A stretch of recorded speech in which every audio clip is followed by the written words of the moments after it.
Good afternoon, everybody. Good afternoon. If I could just ask you to take your seats and we can start our next session. I hope everybody feels refreshed. Bit of air, bit of lunch. Let's not have this, the post-lunch dip. Let's get our energy levels up. Be excited.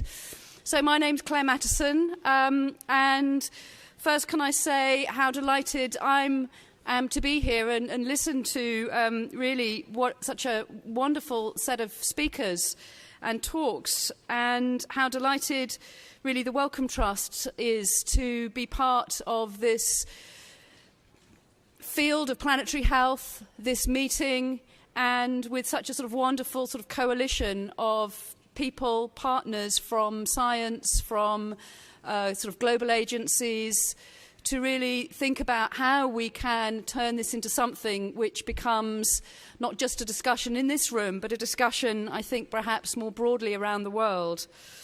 Michael talked about firsts in his really what I found very inspirational talk this morning, and I wanted just to mention a first that some of you, perhaps if you come from England, maybe if you read the British papers, might have heard of, that happened just over a week ago. It happened a week last Friday, and it was the first full day since the height of the Industrial Revolution that Britain did not burn any coal at all to produce its and generate its electricity. Now, that was a real development that I think climate scientists, public health people really celebrated as a watershed moment. Didn't get an awful lot of publicity, but it was in the papers. But I think it was really important if you think about what we're trying to do here today, in terms of it was really because of the understanding from science, scientific development, scientific insight, then leading and pushing through into policy making, into the way in which industry has to think about the future, that day happened. And so that's why this session here is so important. You'll recall, and the report is out there, the 2015 sort of seminal, I would say, Rockefeller-Lancet Commission on Planetary Health. It had a whole series of recommendations about the need for a new type of research, a new type of interdisciplinary research across a whole range of different interdisciplinary boundaries to address these complexities that understand linkages, not only of the health of humans and their impact on the planet, but also the way that the humans are the health of humans and the planet, of how the effects of environmental change is affecting humans, but also how the effect of human activity is affecting the environment. And a key question is, what really does that research look like? We saw some of the great sort of conceptual frameworks from Harry, but when you actually boil down to it, what do researchers in the field actually do on a day-to-day basis that we can then take that research and elevate it back up into those conceptual frameworks and push it forward into policy? I think it's fair to say funding agencies, foundations and universities are responding to this. There are new funding opportunities. I wouldn't say it's easy, but they are out there. And that this new emerging field of study is seeing research groups coming from a whole range of different areas. But I think the spotlight is on. Is there the quality, the rigour, the standards? Are we really satisfied with what we're getting out of this research? And I think we really have to ask ourselves, if we want this to be taken seriously, we have to make sure that we really care about all of those things, as other major areas of science does. And so that's one thing I think that we all need to really focus on as we go forward and think about the new research in this area. And it's difficult when it's interdisciplinary. So what we've got ahead of us now, a smorgasbord, a delight of 4 speakers, as we have become accustomed to on this Saturday. Each speaker will talk for about 8 minutes, and then we'll have an opportunity for questions. So think about your questions, think about them in the context of perhaps not just the actual content of what you hear, but actually the way perhaps they've had to think about perhaps methodologies or working across disciplines, and how they've made that happen. So first off, it's a double act, so it is a little bit different. Sana Sokolov is the executive director of Stanford's new program for disease, ecology, health and the environment. And she is working to discover and promote ecological solutions that benefit both human health and a healthy environment. Her partner in crime is Giulio De Leo, professor of biology, and his interests are in ecological theory, particularly life-based models, in population dynamics and management. They both come from the Hopkins Marine Station at Stanford University, and they're going to tell us about their work on ecological-based approaches to disease prevention. So thank you.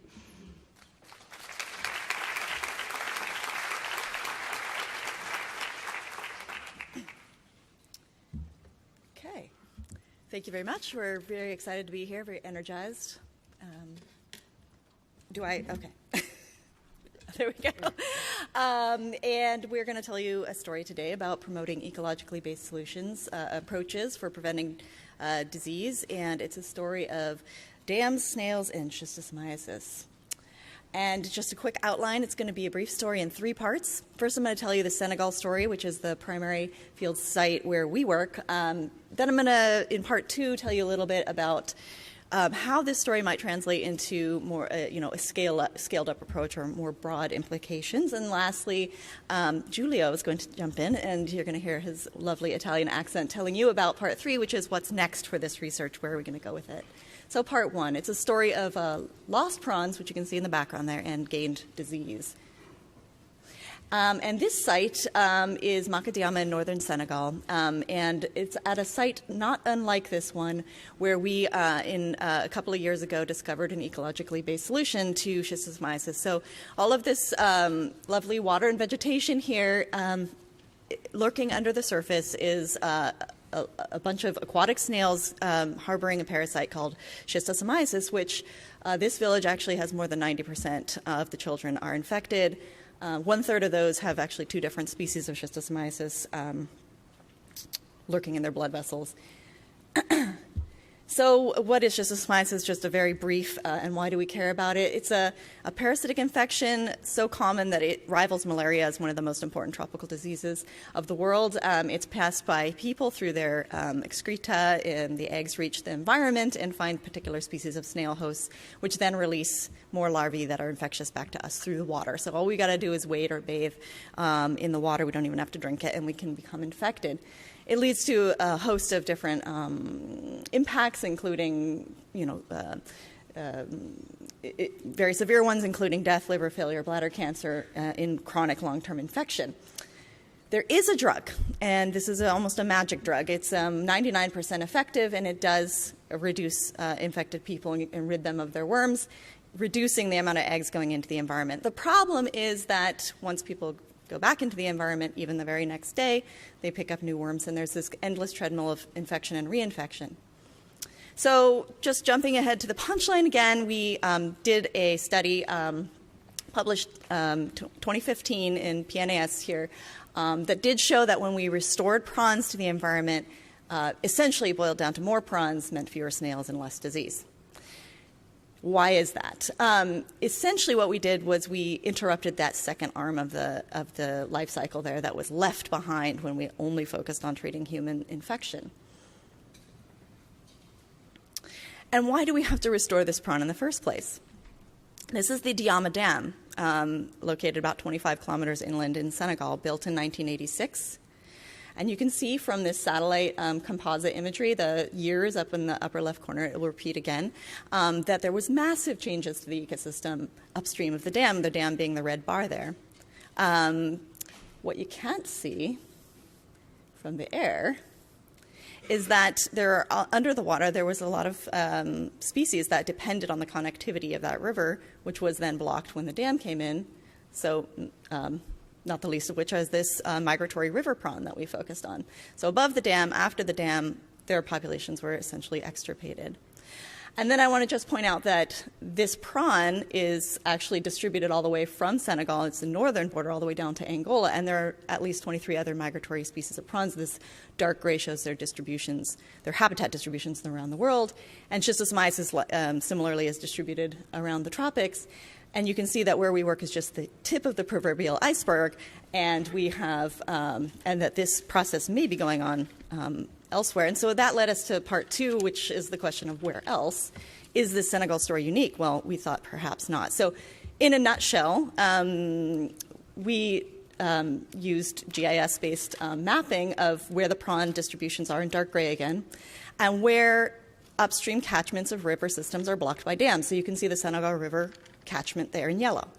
And long story short, Senegal was not the only catchment that overlapped prawn habitat, which has now been blocked.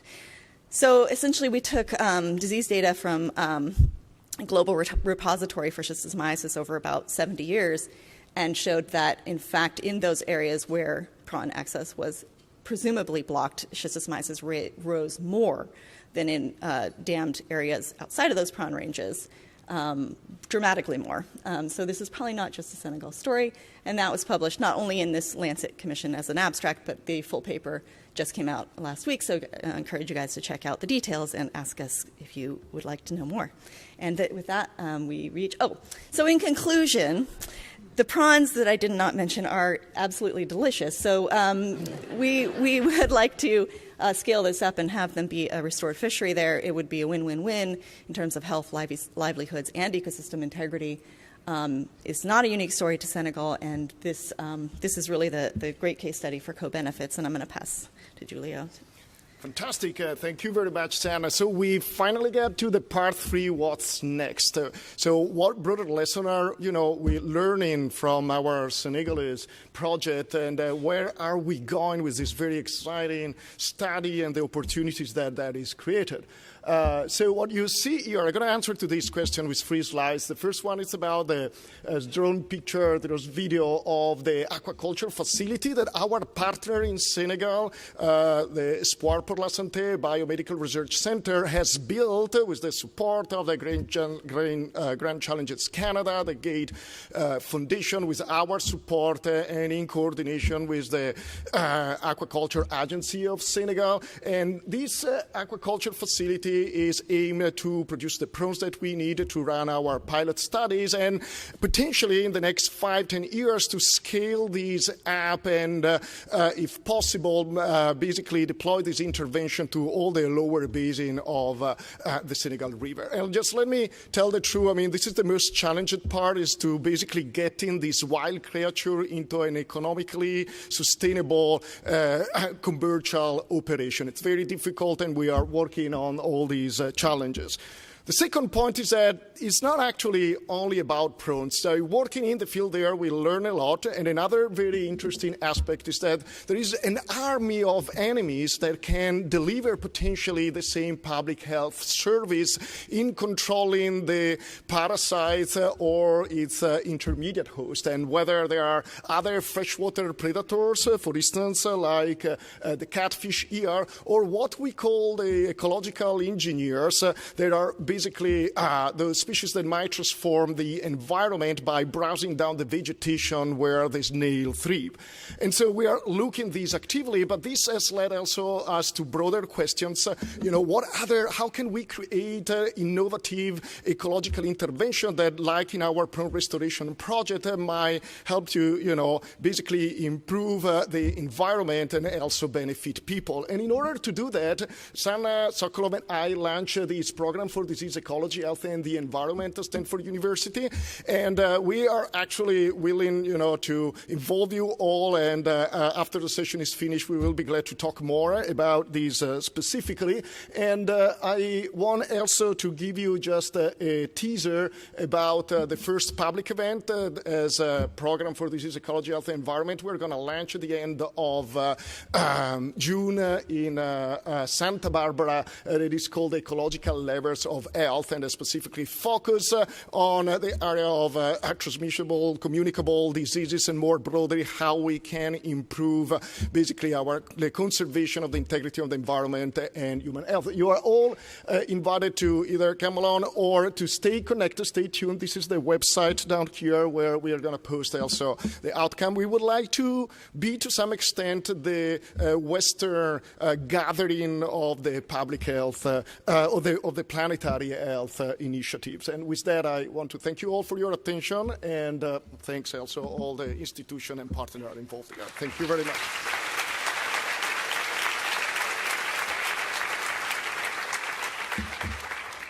So that's terrific. So we have our first example where the drugs are there, but they're not the answer, and we have co-benefits of health and a tasty dinner. So next, I'm delighted to introduce to you Chris Golden. I did a little digging around Chris and found out that he became interested in ecology and Madagascar at the tender age of 9 when he did a school report on the ring-tailed lemur. And then in 2014, he put all that to practice and he became one of the 14 National Geographic Emerging Explorers, which sounds hugely exciting. He hasn't looked back. He's now a research scientist at Harvard PHAM School of Public Health and Associate Director of the Planetary Health Alliance. And he is going to talk to us about his work on the relationship between the fish trade and human health. So thank you, Chris.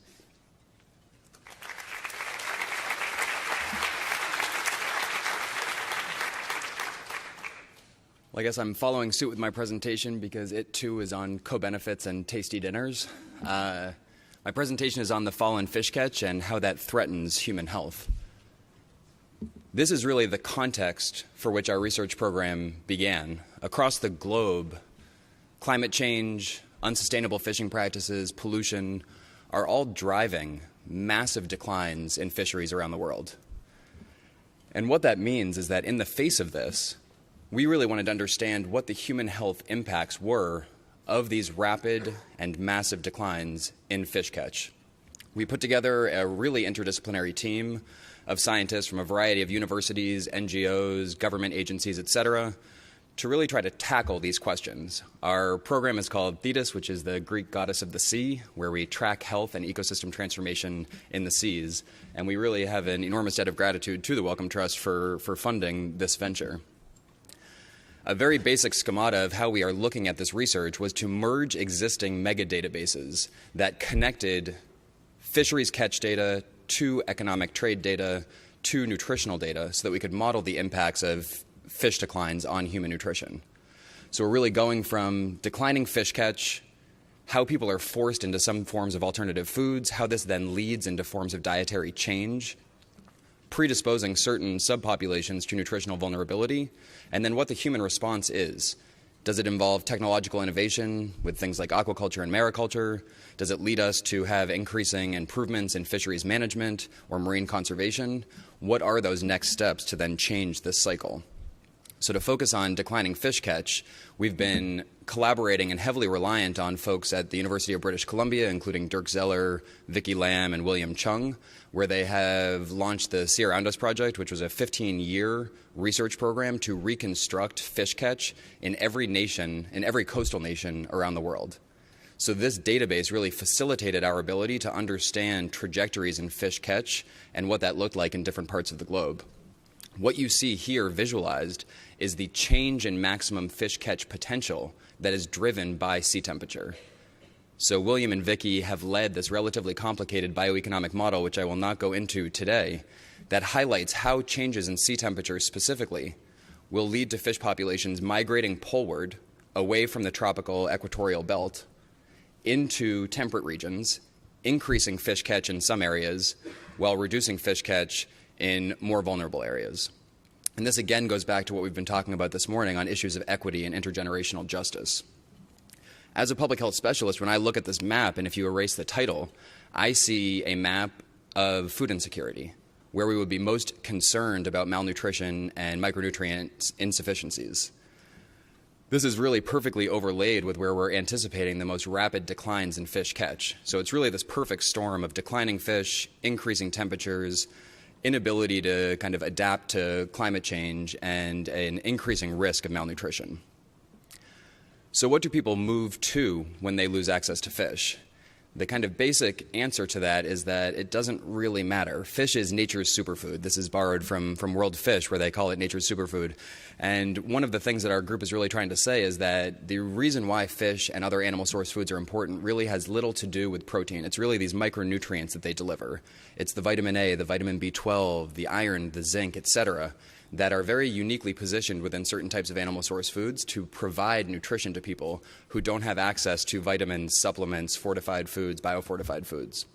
So by necessity, when people are losing access to their traditional diets and they're faced with infectious disease and they don't have infrastructure within their food systems to fortify or biofortify them, they will be moving toward nutritionally inferior foods. And so what types of dietary changes are then anticipated from this decline in fish catch? There's really three different types of typologies, and this is, of course, very roughly and broadly categorized. There will be the unaffected wealthy nations, which are places like the U.S., Japan, Korea, etc., where a local collapse of their fisheries might have some small impact on the market. There might be a slight price shift, but really the people who were already eating fish will continue to eat fish, and the people who weren't eating fish will continue not to eat fish. There's then a second category, which is places where we would anticipate increasing undernutrition, increasing insufficiencies in micronutrients. These will be places like Madagascar or Suriname or these other places where a local collapse of the fishery will not be solved by any market mechanism. They'll move into more rice, more tubers, more vegetables, etc. And then finally, there's this interesting category of nations which will experience an acceleration of the nutrition transition, whereby you will lose access to the traditional diet and they'll move more into fast food, into highly processed foods, into foods that might have import subsidies. So these are places like Indonesia, Brazil, Mexico, small island developing states in the Pacific. And so then those different categories predispose certain places to increasing nutritional vulnerability in the face of massive fish declines. And so what we produced was this very broad visualization to overlay areas in the deep blue and lighter blue where you have these rapid fish declines, and then projected this on top of areas where we would anticipate having the highest reliance on fish for nutrition, and also we're at this kind of threshold for nutritional insufficiency. So that if they were losing access to fish, they would potentially then flip over into an area of deficiency. We estimated that roughly 750 million people worldwide would become micronutrient deficient in things like iron and zinc, and that roughly 1 billion people were vulnerable to vitamin B12 and fatty acid deficiencies following a decline in fish. And so where do we go from here? As Joy Guillemot mentioned this morning, the World Health Organization has estimated that around 1/4 of the global burden of disease could be avoided with proper ecosystem management. Could that be the case with fisheries? I personally think that it could be. It's a really hopeful example of where we could go into the future. Many people think that aquaculture is really the silver bullet for this area, and so we wanted to try to actually interrogate that and inspect that question. And in a paper that we've just had recently accepted, we really show that aquaculture is insufficient to address these issues. You can categorize countries into three basic types. These are the 41 nutritionally vulnerable nations to fish declines. In the dark red, there's little to no production of aquaculture, and so therefore they're not going to be benefiting from aquaculture because the market is not going to draw those aquaculture products into their nations. The second category in yellow is countries where there's enormous amounts of aquaculture production, but it is export-oriented. And so the only way that they would benefit from aquaculture is if the trickle-down economics will then kind of filter into pro-poor purchases or pro-nutrition purchases. And then finally, the green areas are where aquaculture is possible to benefit nutrition. This is where countries are having enormous amounts of aquaculture production, and it's actually retained in domestic markets. There's still problems where it might go to wealthy cities or urban elites and things like that, but we've also shown that when looking at this, it's very often not showing this kind of major nutritional benefit. That in one area in Bangladesh, this was really shown where there was concrete evidence of aquaculture actually benefiting local people. And so what we would need is really a reorientation to have people be benefiting from nutrition. Unfortunately, I don't think I have a way to actually make this slide run. What you see here would be actually all of these lights blinking and showing you where all of the commercial vessels are for fishing. And then in that red area, which is in Kiribati in the South Pacific, you would see all of those lights moving to the edge of the boundary after the gazetting of the Marine National Park. And this is really to show you that our theory of change is that if you can actually rehabilitate the fishery, if you can increase productivity and increase access to fish, conservation can actually serve as a nutritional delivery mechanism. You can actually rehabilitate the fishery and have that benefit local people in this really meaningful way, and that's where we're hoping that this goes. And so what you see here is that our hopeful kind of schemata is that we have some form of pro-nutrition and nutrition-sensitive aquaculture paired with improvements in fisheries management to increase and stabilize fish catch that then leads to strengthening resilient food systems with positive dietary changes that lead to nutritional security. And so that ultimately is the end game, and I'm very hopeful that we can get there with very thoughtful research and policy translation. And with that, I just want to say thank you to everyone.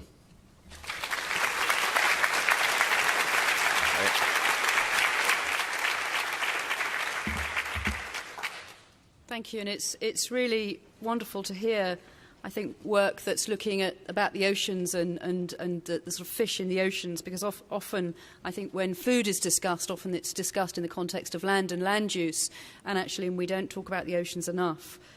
So our next speaker is Miriam Malia, a postdoctoral research scientist who is working across many different boundaries. She's working across the universities of California and Columbia. She was the recipient of the Best Early Career article from Environmental Research Letters in 2015. And when she heard about Chris's early research interests, she said she wished she knew that atmospheric modelling existed when she was 9. But she's going to talk to us about bringing approaches from different disciplines to explore relationships between land use and fire management strategies in Southeast Asia, and particularly in the context of mitigating air pollution.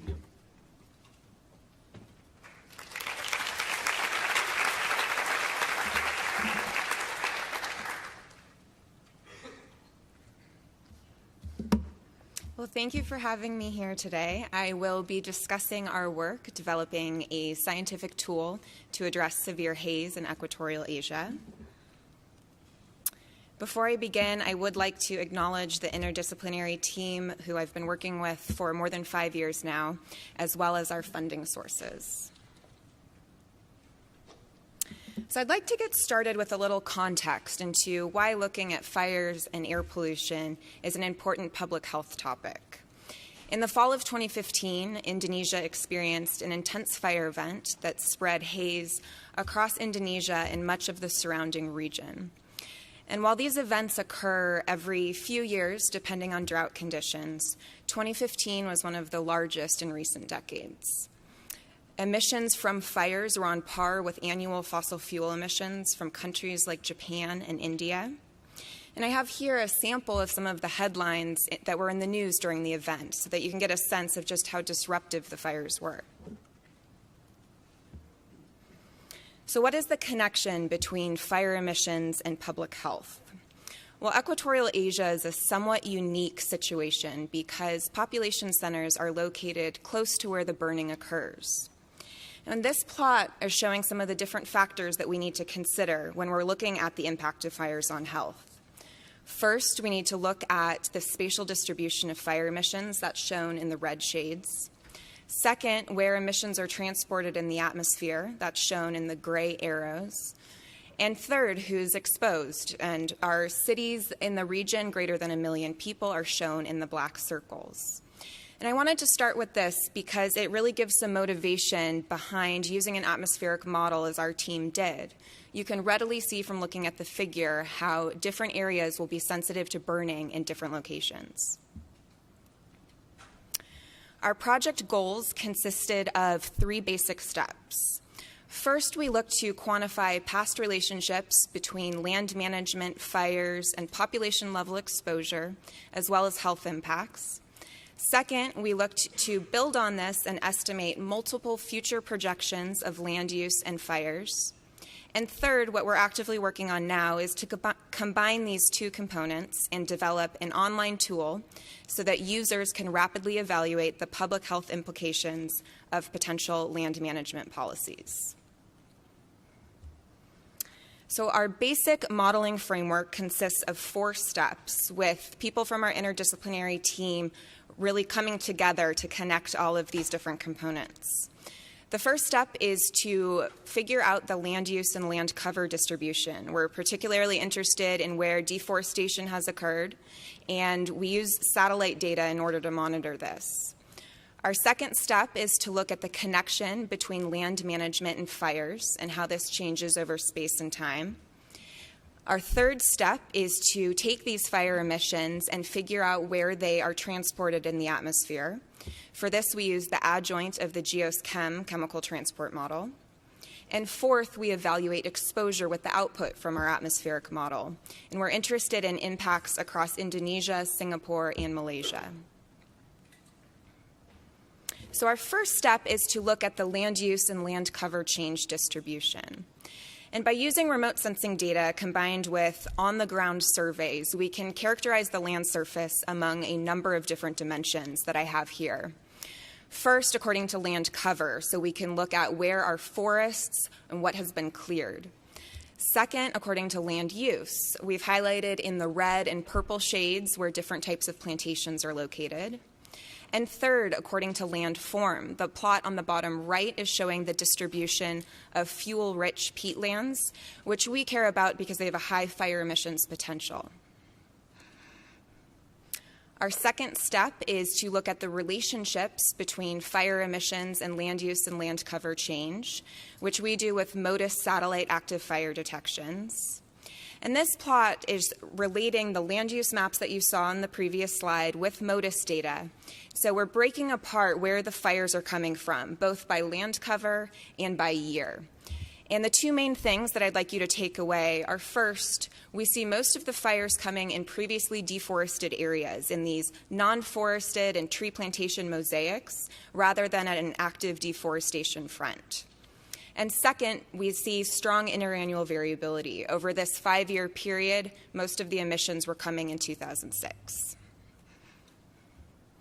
Our next step is to figure out where emissions are transported in the atmosphere and what this means for air quality.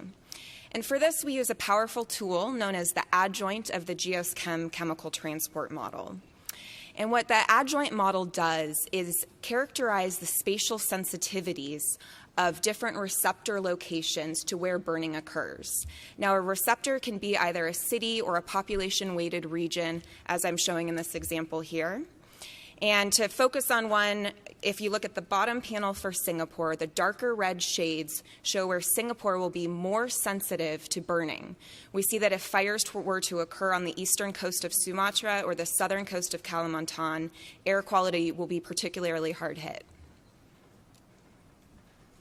So combining this all together, we can evaluate now future scenarios of fires for their impacts on air quality. An example that I have here is the benefits from protecting these fuel-rich peatlands relative to a business-as-usual future scenario.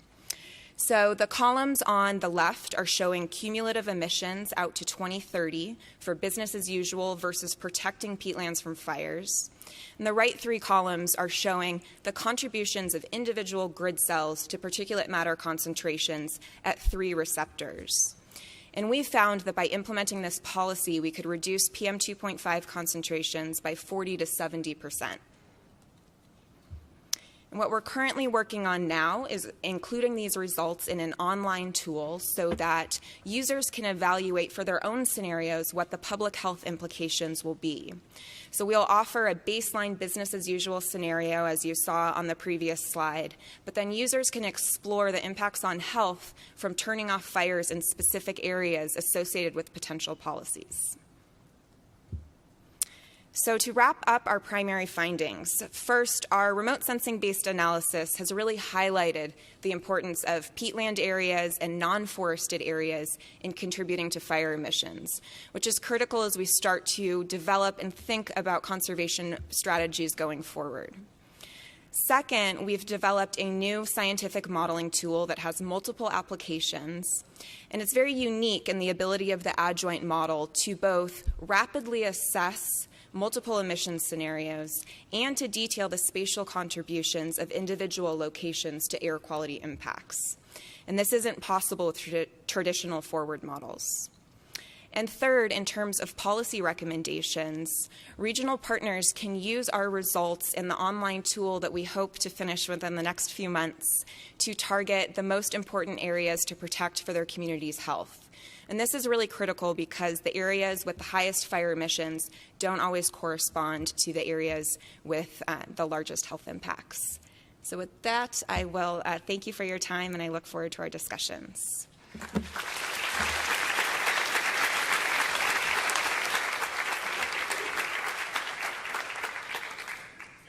So, I think what's really fascinating, particularly your last comment there, is how really digging into the research gives you insight that what might have thought is the obvious answer isn't actually the obvious answer. So just goes to show how important this sort of work is.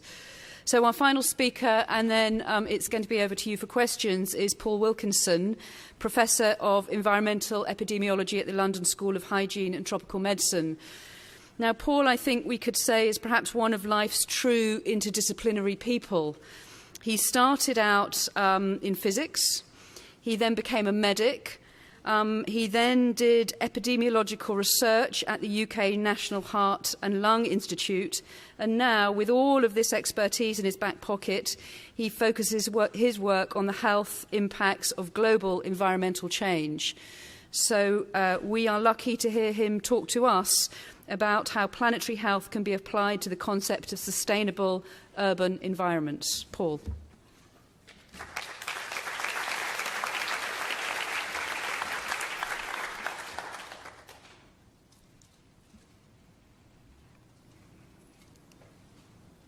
Do I have to advance, or does this...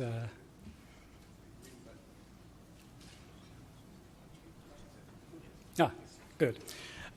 When I first started out in epidemiology, I worked with an epidemiologist that many of you may know, Corbett MacDonald, who said to me one of the first things, never underestimate the value of telling people things they think they already know. And that's what this project is about. I'm going to tell you about a Wellcome Trust-funded project concentrating on cities and trying to essentially provide some background evidence which provides a picture of the way the pattern of city development around the world. And I'm going to concentrate just on two layers of data which are fairly obvious and less controversial, climate and air pollution. But I'll tell you a little bit about the project overall and what we hope it will do to help inform some decisions. Now, none of you need to be reminded of the importance of cities. There's rapid urbanization. Already 4.1 billion people live in them. It's the fastest growing part of the global economy, 85% of global economic activity, 75% of greenhouse gas emissions, footprints vastly bigger than their boundaries, as you know. And they're a key target for action, not only because of the concentration of people and resources, but also because of the potential for city-level decision-making and collective action. So the project that I'm going to talk about is called the Sustainable Healthy Urban Environments Project, SHU. And in it, we have drawn this random sample of 250 cities across the world. These are cities greater than 15,000 population, stratified by income, population size, and ecological region, and they're globally representative. We've also added in, at the moment, 69 others, which have been specially chosen because they are cities of interest. But in the graphs I'm going to show later, the random sample ones are the dots, and the open squares are the ones we've added deliberately afterwards. And all of this is about context setting evidence. It's not so much answering new questions, but trying to provide a picture of the overall pattern of distribution of problems around the world. So these are the cities, the randomly sampled ones, and you can see their global distribution. Unsurprisingly, the circle size is proportional to the population, and some of the bigger cities, unsurprisingly, are in China and Asia, but we hope we have a reasonable representation. This is by no means an exhaustive list. We're trying to assemble data from existing data sources around the world. A lot of the databases, but it goes a much longer list in the left-hand side. Some of the organizations that look at urban health in particular in the middle, and on the left-hand side, some of the geographical data which we've assembled, but we're adding to all the time and trying to embellish and add value to some of that data. The world, this is the heat map of where people live, and it's an Asia-centric world. Far less, there is, of course, it's quite a concentration still in Europe, but it's very much now an Asia world, as we should understand. But where do the data come from? Well, that's very much a Eurocentric world, although, as I'm learning to have to say, a European Union plus a UK-centric world, and where organisations have a presence, but again, it's a Eurocentric world. Now, let's just look at some of the data briefly. So these are climate, first of all. What we've done is try to superimpose global climate models, map them onto the individual cities. This work done in collaboration with the Climate Research Unit at the University of East Anglia. It uses 15 global climate models for representative concentration pathways of 2.6 and 8.5. I'm going to show you the high one, 8.5, which is closest to current trajectories. And I'm going to show you the values for 2100, the end of the century, just because it shows the greatest spread. And what we've generated are the monthly averages across the ensemble for these climate models. So here's the first graph, and on the left-hand side is the temperature increase from now until the end of the century in degrees Celsius. Along the bottom axis is what we think the mean temperature for the hottest month will be in 2100, assuming RCP 8.5. So the first thing you see is there is an extraordinary, unless we change course on global warming at the moment, there will be, for some cities of the world, and quite a large fraction of them, temperature increases in excess of 6 Celsius for the hottest month. And that goes above 8 Celsius for 1 or 2 cities in the world. The red dots, by the way, are Europe. If you look, although, going the other way, on the right, on the bottom axis towards the right-hand side, those are the cities that are going to end up the hottest. They aren't necessarily the ones which have the highest temperatures at the moment, but they will certainly be hottest at the end. And they're broadly in 2 groups. The purple dots are South Asia. That includes India, Pakistan, and countries in that region. These are all WHO regions, by the way. And the yellow dots are the ones for the Eastern Mediterranean, so that includes the Middle East. Probably an unfortunate choice of colour, but all the American dots are in green. And I mean this in the nicest possible way, unfortunately not at either extreme. And if they were, it might be a bit more helpful in getting some message across about the importance of tackling climate change.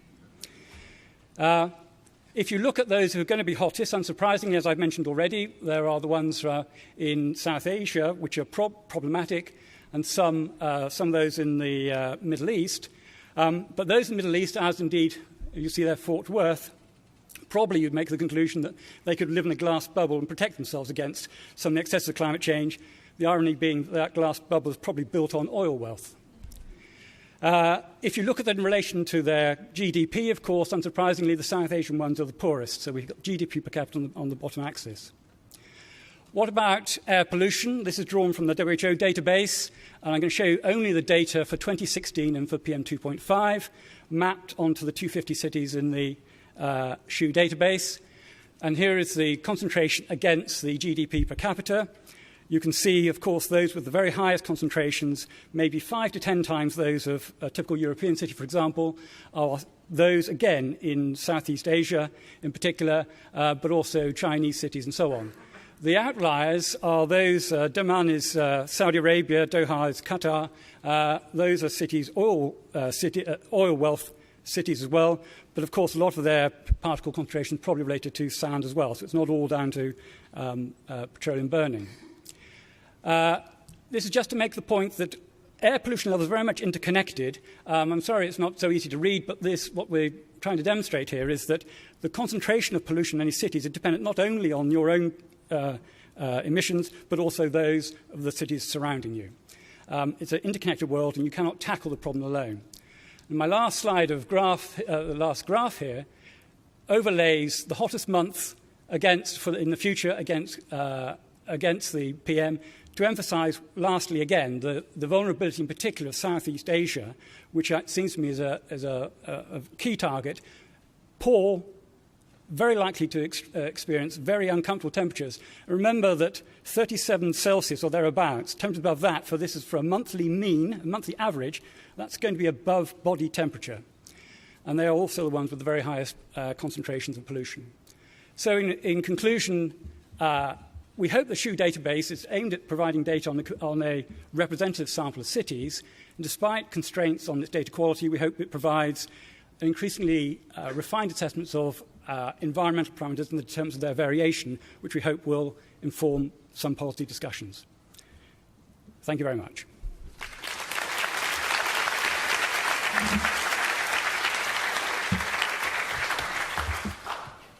So that's wonderful. So I hope you are still feeling energized. Move around a little bit if you need to. Think of your questions. So we've got 15 minutes for some questions. So I think we'll do as before. If you've got a question, come to the mic. And if you could please say who you are and keep your question short and sharp. I'll start with the gentleman over here. My name is Rainer Sauerborn, and I'm from Heidelberg University, but I've also linked now to Harvard University. I found this fishery project fascinating.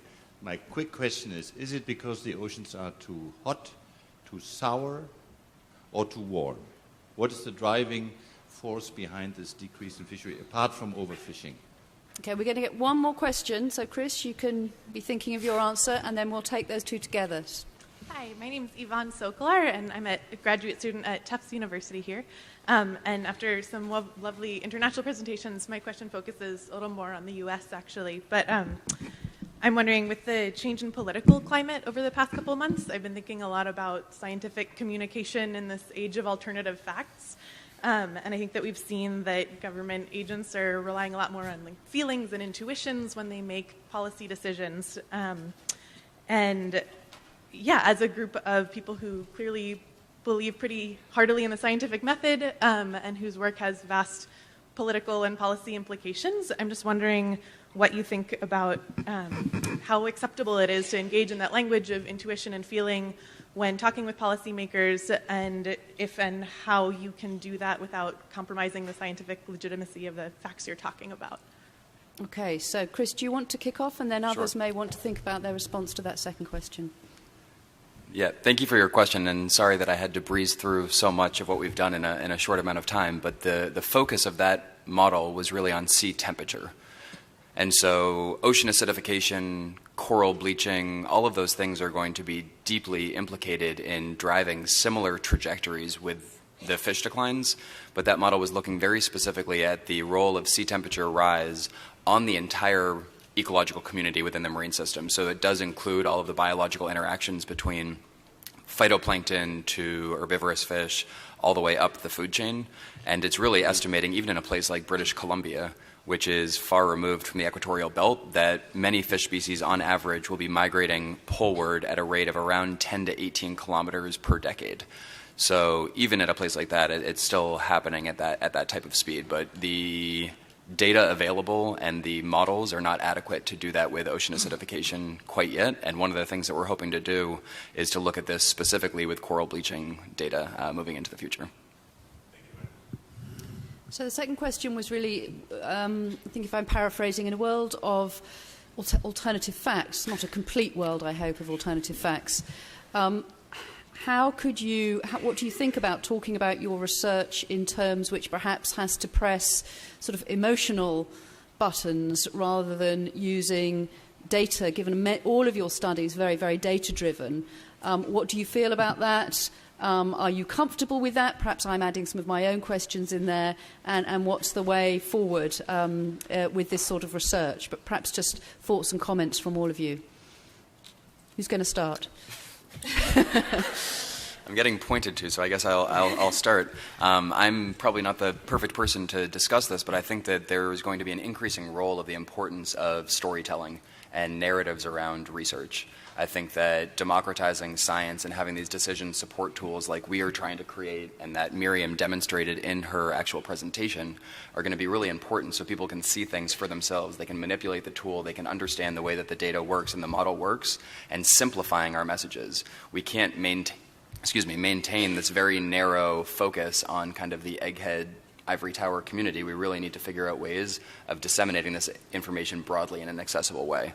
So I think that by doing this through things like decision support tools, storytelling, video, photojournalism, etc., is going to become increasingly important. But to make sure that our the quality of the messages that we're saying is not diminished in those varieties of formats. I'll just add briefly, that was a good answer, to a very bad question. Well, a good question, but very difficult question. I'll just add briefly that I think the solutions focus is really key. I mean, the message is falling on deaf ears, really. I mean, we don't need to elaborate more about the problem necessarily until we can, make a roadmap for solutions, and then maybe there will be some uptake of those solutions. So. Might I just add another comment on? I mean, I agree with the notion it has to be concentrated on solutions of how we can proceed.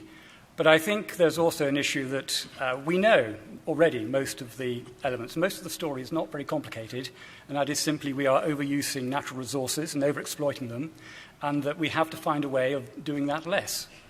And I think, therefore, we have to work out a way of conveying a very simple narrative, illustrated by the best science and by examples, but to begin much wider public debate than I think we have. From European perspective, I think there is now much wider acceptance and understanding about climate change and the imperatives that brings and what action has to be taken. But even in that context, which is, I think, probably as advanced discussion as anywhere in the world, it's still not enough about the challenges that have to be met. But that debate needs to go much further. But we don't really need that much more science to do it. We need science to tell us exactly how we can make the most efficient decisions. But the basic principle, the basic messages, I think, are well known. Yeah, and just to build on that quickly, at least from our perspective looking at fires and land use, there are multiple impacts. I didn't have time to get into this, but public health is a very important one. Then we're also looking at habitat, biodiversity, greenhouse gas emissions. But one exciting thing about the field of planetary health is the impact of fires becomes more concrete when we're starting to look at the impacts on people who are living there. So that's a way that you can tell the story of the research is to focus on how it impacts the people who are living both close by and as we're demonstrating around the region as well. If I just can add something as well, I echo all the words that have been saying, so I totally agree that storytelling is a big component. At the Hopkins Marine Station, we do a lot of work also on the impact of climate change on the marine communities and looking also at ocean acidification. So every now and then, we actually face this challenge of using what are, for some people, contentious words like climate change itself. So sometimes we just, without compromising the integrity of the science at all, but we try to use words like increase environmental variability that everybody truly experience, and they cannot really, put a sort of a political, values on that, and trying to basically talk about the things that resonate with the community we are talking with. Great, thank you. Let's pick up these two questions, and then we'll come to your question afterwards, so we keep track of the questions. So there's two more from this side.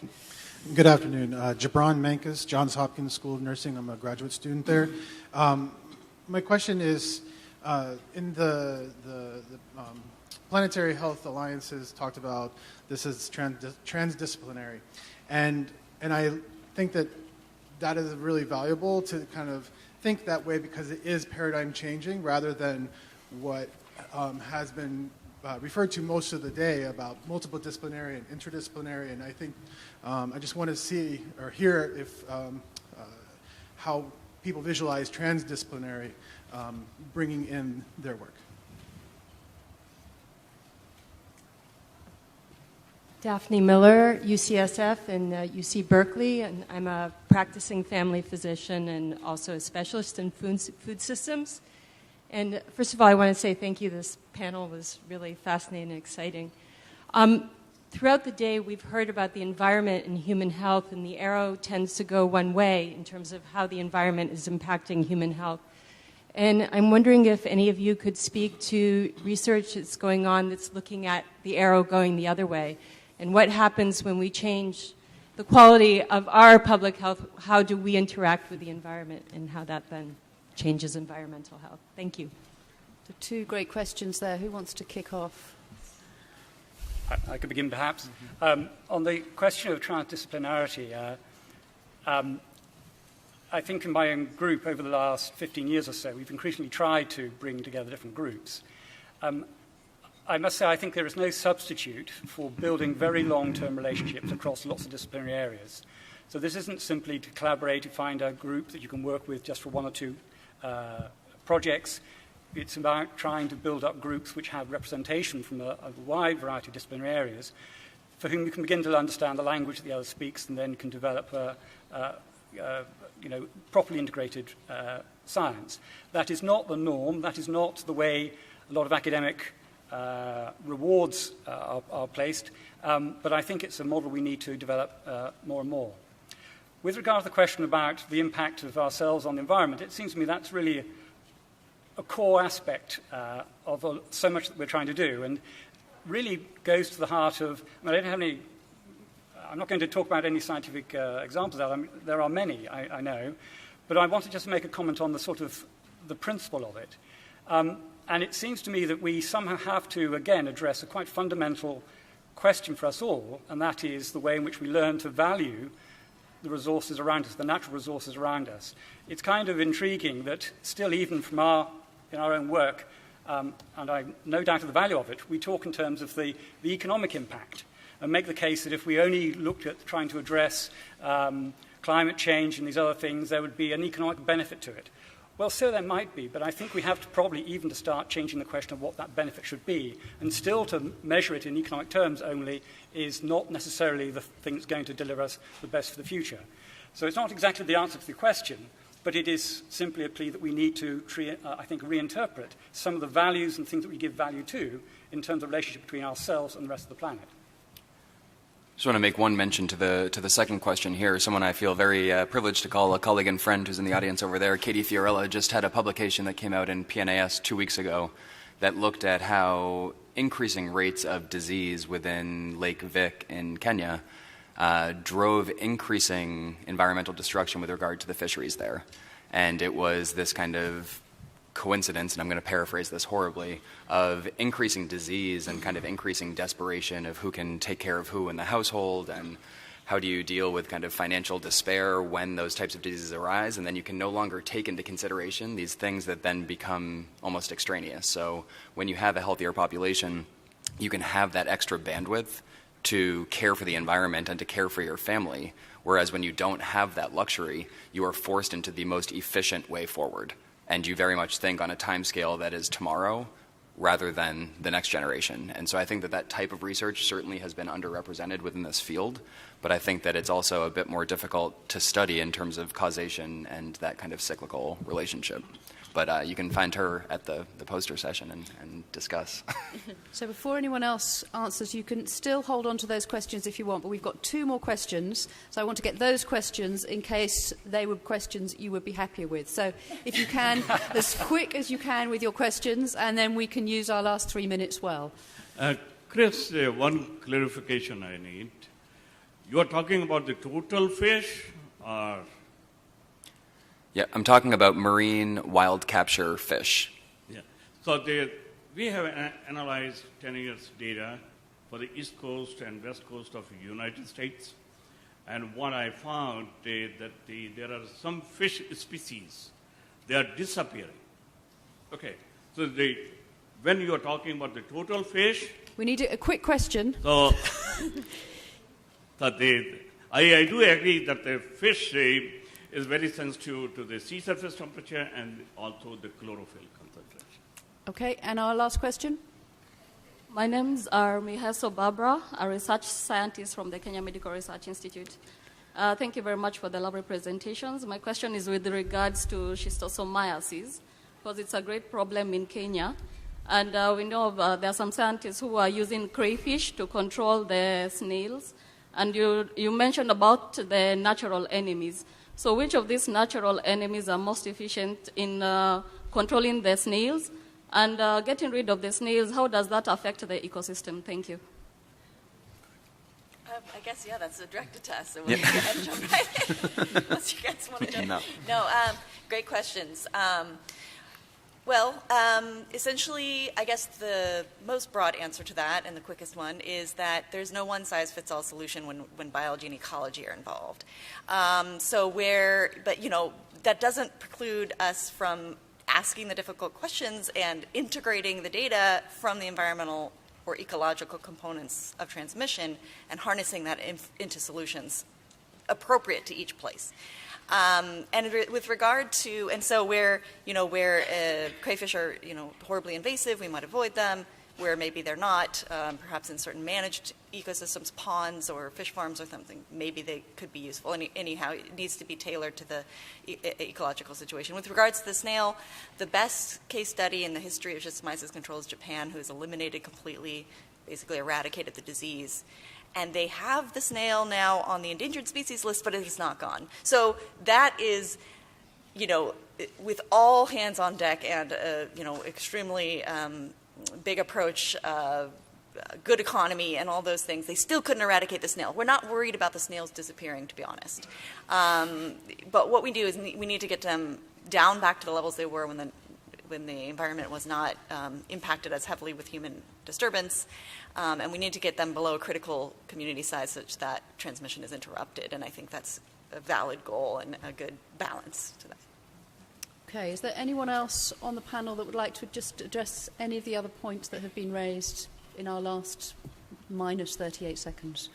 Maybe a comment on the transdisciplinary research. Yeah. Just, I think we have no option. The problem that we are facing when we look at increasing public health and protecting our environment are so complex that the traditional sort of incremental way of proceeding, a very narrow disciplinary way,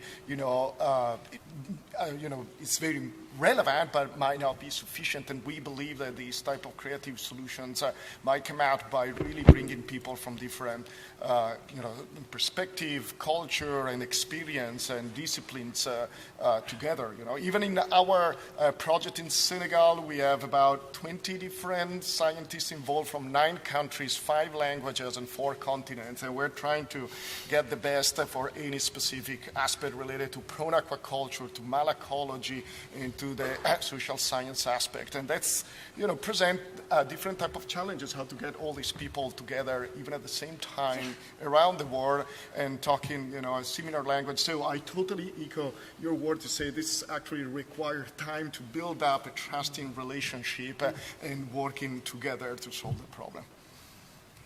Absolutely. So thank you. I think what we've heard this afternoon is this extraordinary breadth, I think, that we've got in terms of topics and therefore the disciplines that need to come together. But the thing that really strikes me as you listen to these talks and you see what's presented is actually the real need for really good data and data analysis and data integration, and that as a skill that needs to be sort of really built in and thought about in terms of sort of career development in this particular area. So something perhaps that we might not think about. But then thinking about the other question about then the communication of what is incredibly interesting and engaging science, and taking Howie's, he's just walked out, but let's his numbers numb. We have all that data, and so how do we then communicate and open up that science in ways that really communicate? So thank you for a wonderful post-lunch session, and if we could give our speakers a show of thanks.